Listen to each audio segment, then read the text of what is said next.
हमें ये समझ आ गया ना यहाँ तक का पूरा त्रिकाशीर उपनिषद। दूसरा आता है हमारा कुंडलिनी उपनिषद। कुंडलिनी उपनिषद में क्या है, कृष्ण यजुर्वेद से संबंधित है। जो हमारा कुंडलिनी उपनिषद है किससे रिलेटेड है, कृष्ण यजुर्वेद से रिलेटेड है। इसमें अध्याय 3 दिए गए हैं।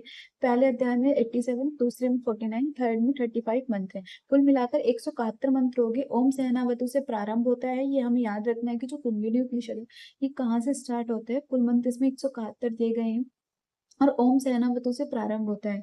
जो उसमें हमारे दिया गया प्रणाम सिद्धि के उपाय, प्रणाम के भेद, प्राणायाम ब्रह्म प्राप्ति के उपाय, ये सब हमें इसमें पढ़ना है।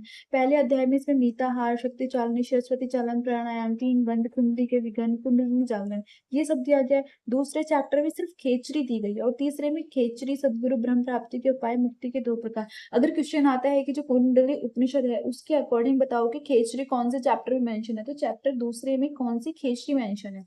प्राणायाम सिद्धि के उपाय बताए गए कि चित्त की चंचलता के 2 कारण बताए गए, एक वासना बताया गया, दूसरा प्राण बताया गया। यहाँ पे प्राण को क्या बोला गया, समीर बोला गया। ये याद रखना है कि वासना और प्राण, वासना या समीर।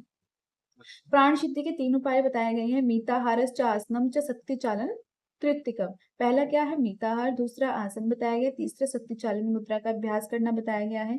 जैसे मैंने अभी बोला था वासना और समीर बोला गया, तो यहाँ पे सूत्र में तुम देख सकते हो, हेतु दयम ही चितस्य वासनम च समीरणम तयोर्निष्ठ एक स्मिता द्वाया अपि विनिश्चित। तो क्या क्या बोला गया, वासना बोला गया और समीरण बोला गया। वासना और समीर क्या है, चित्त की चंचलता के 2 कारण बताए गए हैं।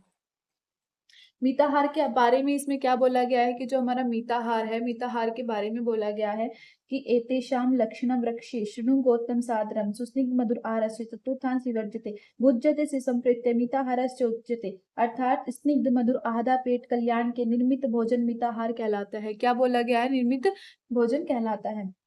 ये तो हर जगह पढ़ते हैं मीताहार के बारे में। आसन बोले गए हैं, इसमें 2 आसन आते हैं, पद्मासन आता है, दूसरा वज्रासन आता है। आसनम द्विविधम प्रोक्तम पदम वज्रासनम। ठीक है, पहला कौन सा है, पद्मासन है, दूसरा कौन सा है, वज्रासन है। वज्रासन को इसमें सिद्धासन बोला गया। विधि सबको पता ही है कि पद्मासन कैसे करते हैं, दोनों पैरों की जंघाओं को एक दूसरे के ऊपर, तलवों के ऊपर रख के करते हैं। इसको बेनिफिट देख लो, पद्मासन में क्या बोला है, सर्वव्याधि विनाशनम करते हैं, सभी पापों को दूर करने वाला जो आसन है वो कौन सा है, पद्मासन है। वज्रासन को क्या बोला गया, यहाँ पे सिद्धासन बोला गया। शक्ति चालनी मुद्रा का अभ्यास के लिए बोला गया कि कुंडली के चालन की क्रिया को शक्ति चालन कहते हैं। इसमें कुंडली को नीचे से भूमध्य में लाते हैं, ईड़ा नाड़ी चल रही है उस समय पद्मासन में स्थित होकर सरस्वती चालन करने से कुंडली स्वयं चलने लगती है।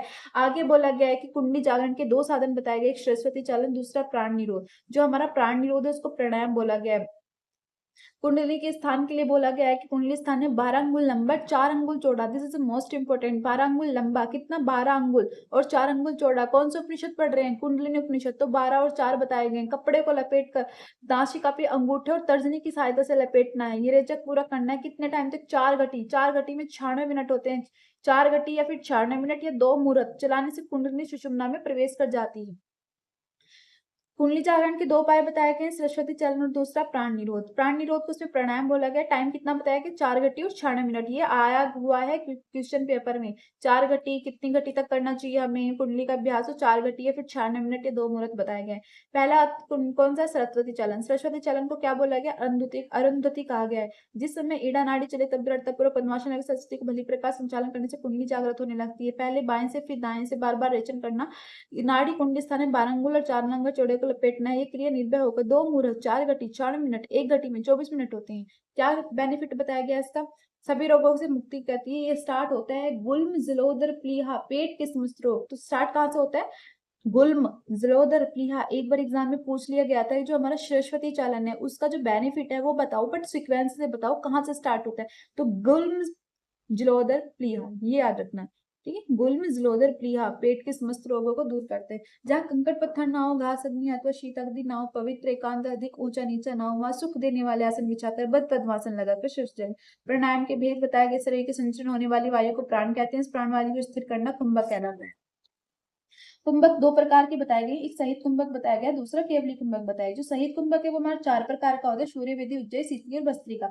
सहित कुंभक बताया गया है फिर कि सूर्य वेदी उज्जय शीतली च भस्त्रिका चैव चतुर्धा भेद रेव सम कुंभोचा यथा सहित अभ्यसते। सहित कुंभक के प्रकार बताए गए, सूर्य भेदी उज्जयी शीतली और भस्त्रिका। सहित कुंभक के लिए क्या बोला गया, जैसे कि हम हट पढ़ते हैं, क्या पढ़ते हैं, 3 बेनिफिट बताए गए हैं। वहां पे कौन कौन से बताए गए हैं, वातदोषणम, कृमिदोषणम, और एक बताया कपालशोधनम, वातदोषणम और कृमिदोषणम। ऐसे हमारे यहाँ पे 4 बताए गए हैं। ये इंपॉर्टेंट याद रखना कि हम वहां पे कोई मेंशन नहीं किया गया कि वात दोष कितने प्रकार के कितने नहीं, बट यहाँ पे मेंशन किया गया है कि 4 प्रकार के वात और कृमि दोषों का नष्ट और कपालशोधनम। ठीक है, तो वात कितने प्रकार के हो जाएंगे, 4 प्रकार के बताए गए। उज्जा इसके लिए क्या बोला गया कि उठते बैठते कभी भी कर सकते हैं। बेनिफिट बताया देहानल विवर्धन, धातु रोगों का नाश होता है।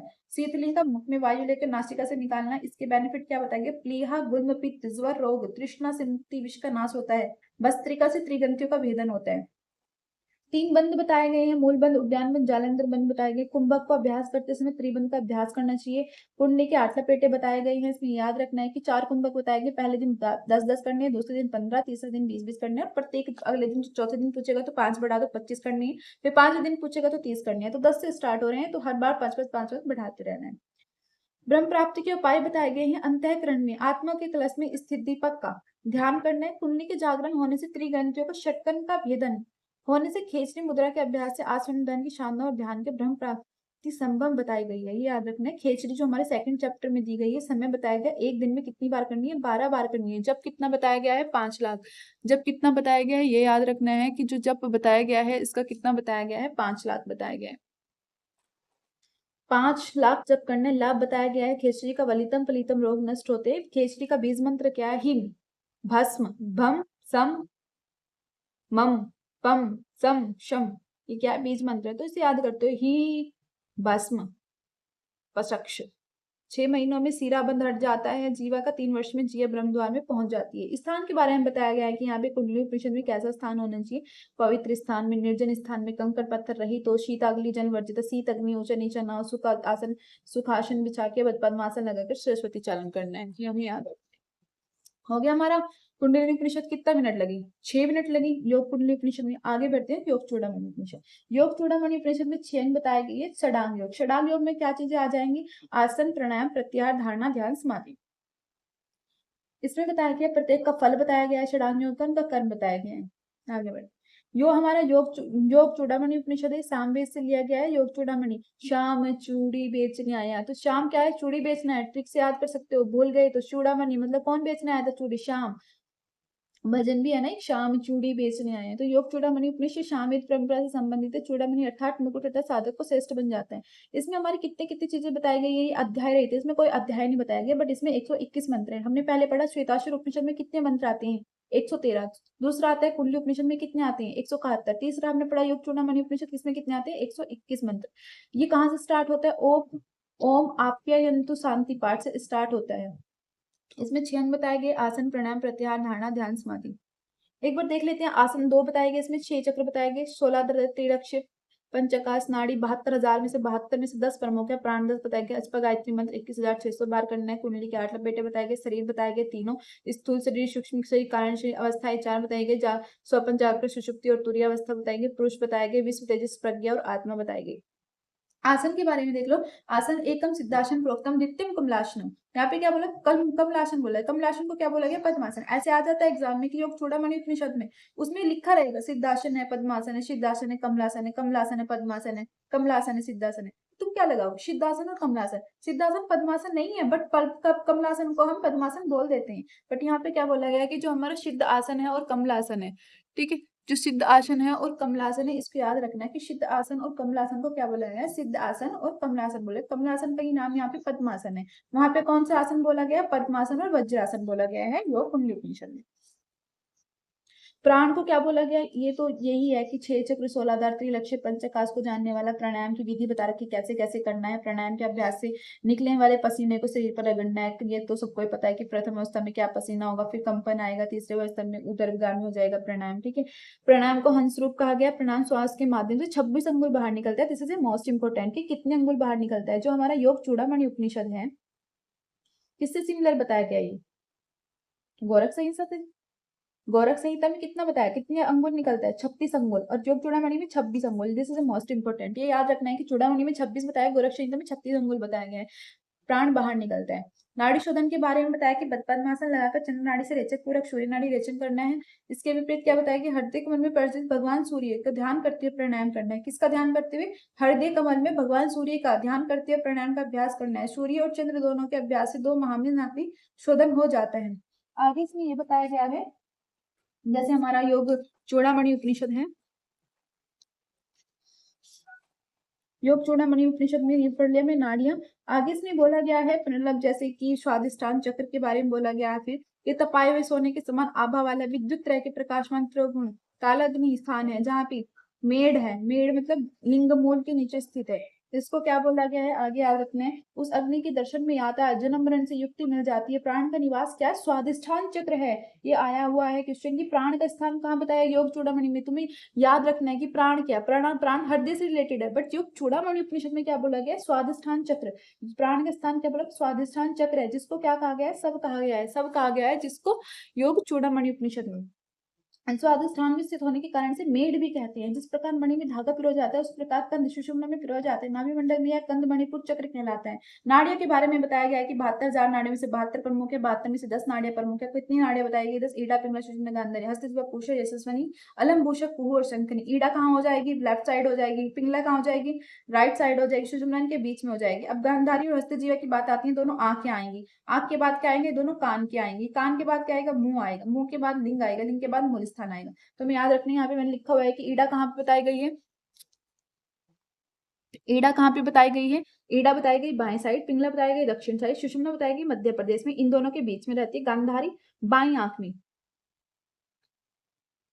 हस्तजीवा, जीवा जीव से रिलेटेड है, बट ये जीव में नहीं है, याद रखना है तुम्हें। हस्तजीवा, हस्तजीवा कहाँ है, दाई आंख में। गांधारी, हस्तजीवा, पूषा दक्षिण कान में, यशस्वनी बाएं कान में, अलम, भूषा अन्न में, अन्न मतलब मुख में, कोहू मतलब लिंग प्रदेश, शंखनी मूल स्थान में। फिर 10 प्राण बताए गए हैं। 10 प्राण और अपान बताएंगे। प्राण, अपान, समान, उदान, व्यान, नाक, कुंभ, कृकल, देवदत्त, धनंजय। प्राण हृदय में है, अपान गुदामंडल में, समान नाभि में, उदान कंठ में, प्यान सारे शरीर में। नाक क्या करता है, उद्गार मतलब डकार, कुर्म उन्मीलन पलक झपकना, करकल मतलब शुद्ध कर छींकना, देवदत्त मतलब विजृंभण जबाय, धनंजय मृत्यु प्रयत्न भी रहता है। अजपा जब ये हंस गायत्री मंत्र की बात की गई है, प्राणापान को आकर्षित करता है, जैसे प्राणापान को खींचता है। उदर्भ अर्थ, याद रखना है कि एक अधो उदर्भ होता है, उदर्भ होता है। ये उदर्भ अर्थ ऊपर से नीचे की ओर क्रिया करने वाला ये होता है, उसे क्या बोला गया, योग वेतज्ञ। हकार से बाह्य श्वास, सकार से अंत्य श्वास बताया गया। जीव मंत्र 21,600 बार कर गए। 24 घंटे में 24 घंटे या 60 घंटे होता है। अजप गायत्री मंत्र से क्या होता है, योगियों के लिए मोक्षदायी बताया गया। और संकल्प सात मात्र करने से सभी पाप की मुक्ति हो जाती है। इसके समान ना कोई विद्या, ना जप, ना ज्ञान, ना भूत, न भविष्य में कुछ भी नहीं है। कुंडली का उत्पन्न हुई गायत्री प्राण धारण, प्राण विद्या, महाविद्या है, ऐसा जानने वाले को वेदविद कहा गया है। कुंडली के बारे में बताया गया है, 8 लपेटे बताए गए हैं। कुंडली चालन के लिए अभ्यास बताया गया है। पद्मासन में स्थित होकर ठुड्डी में छाते लगाकर बार बार अपान वायु को ऊपर उठाएं। इस प्रकार करने से सूर्य की अतुलनीय शक्ति अनुभव होती है। अभ्यास करने से जो पसीना उत्पन्न होगा उसे अंगों पे लगाना है। कटु, अम्ल, लवण इनका त्याग करना है। कटु, अम्ल, लवण 3 चीजें बताई गई हैं, याद रखना है कि कटु, अम्ल और लवण इन तीनों चीजों का त्याग करने के लिए बोला गया। क्षीर और आज्य दूध दही युक्त भोजन करना है। ये हठ प्रतिदिन में बताया गया। ब्रह्मचारी, मिताहार, त्यागी, योगपरायण इनको 1 वर्ष से अधिक समय में सिद्धि मिल जाती है। मिताहार सेम बताया गया है। एसपी में 1/16 बताया गया। योग चूड़ामणि उपनिषद में 43 बताया। शुष्निक, मधुराय, चतुर्थांश वर्जित, भुज्यते, संप्रेत, मिताहार, चौचते 8 कुंडली